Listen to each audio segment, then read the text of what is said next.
This is the VOA Special English Economics Report. On May 18th, Dominique Strauss-Kahn resigned as Managing Director of the International Monetary Fund.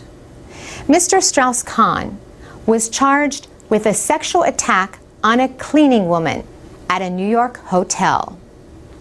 He said in a resignation letter that he denies the charges with the greatest possible firmness.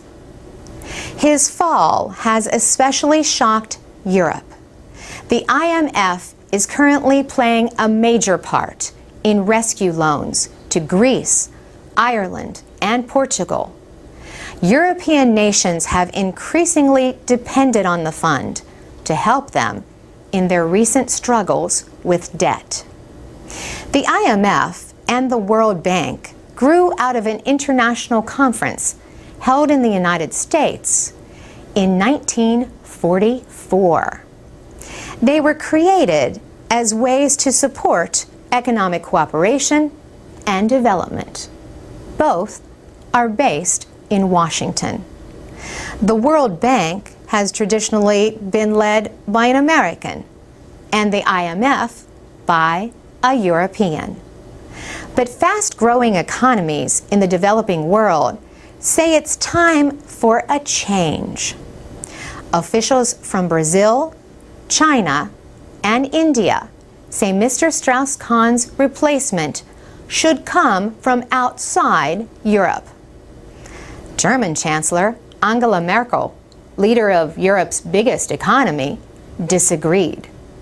She said, "In the present situation, when we have significant problems with the euro, and the IMF is very much involved there, there should be a European candidate with support from the international community."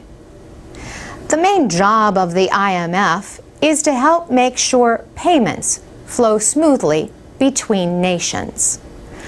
Sometimes this means providing loans so governments can meet debt payments. The money it lends comes mostly from quotas, financial promises made by its members. 187 nations belong to the IMF.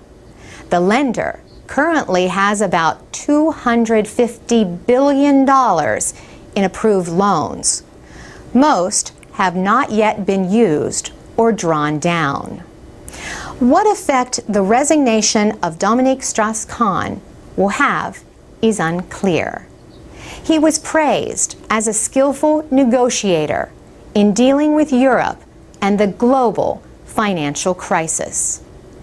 But Stephanie Ricard at the London School of Economics says IMF staff members do the actual negotiation of loan conditions.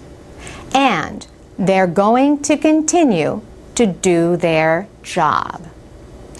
Dominique Strauss-Kahn became managing director in 2007. The Frenchman, widely known as DSK, is a member of France's Socialist Party. Before his arrest, he was considered a leading candidate for France's presidential election next year. For VOA Special English, I'm Carolyn Presutti.